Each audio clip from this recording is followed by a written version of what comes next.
आज मी तुम्हाला करून दाखवणार आहे मटारची भाजी। चला तर मग तयारीला लागूया। मटारची भाजी करण्यासाठी आपण काय केलंय, ऑलरेडी मटार आपण वाफवत ठेवलेले आहेत। पाण्यामध्ये थोडंसं मीठ घातलं होतं आणि पाव किलो मटार आपण जे सोलून घेतलेले आहेत ते त्याच्यामध्ये बॉईल येईपर्यंत गरम केले होते। गॅस बंद करूया, पॅन ठेवलाय, गॅस चालू करूया।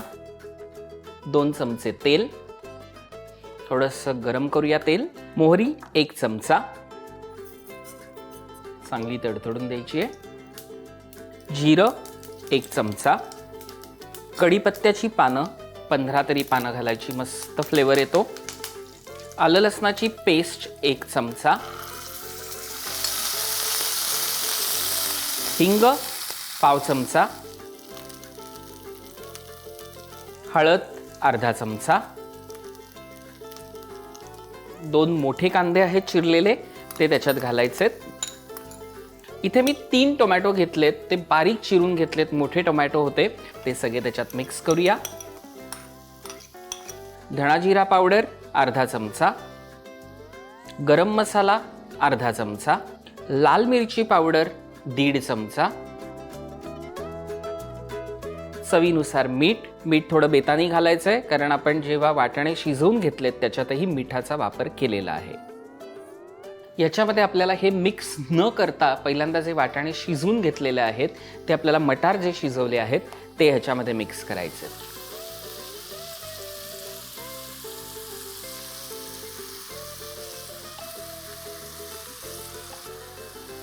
मटार घातल्यावरती मग आपल्याला व्यवस्थित ते सगळं मिक्स करायचं आहे। काय होतं, ते सगळे मसाले ना व्यवस्थित मटारला लागतात।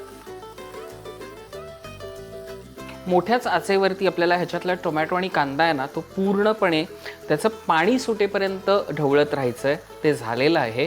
आता आपल्याला काय करायचं आहे, आपण ह्याच्यामध्ये घेणार आहोत कसुरी मेथी। साधारण 1 मोठा चमचा मी घेतली आहे, ती छानपैकी अशी क्रश करायची आणि त्याच्यावरती स्प्रिंकल करायची। त्याचा एक खूप छान स्वाद येतो।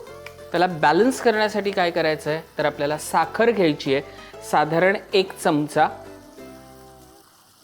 कोथिंबीर बारीक चिरलेली मी 1 बोल घेतलेला आहे, त्याच्यातला अर्धा बोल आत्ता मिक्स करायची आहे। पाणी घालायचं आहे साधारण 1 अर्धा कप। आता त्याला छान एक मिक्स देऊया आणि सगळं एकत्र छान झालं की आपल्याला काय करायचं आहे, याच्यावरती झाकण ठेवायचं आहे आणि अगदी 5 मिनिटं वाट पाहायची आहे की आपली मटारची भाजी तयार होईल। बघूया, हा मस्त लालसर रंगावरती ही आपली मटारची भाजी तयार आहे। सोपं आहे, काढून घेऊया।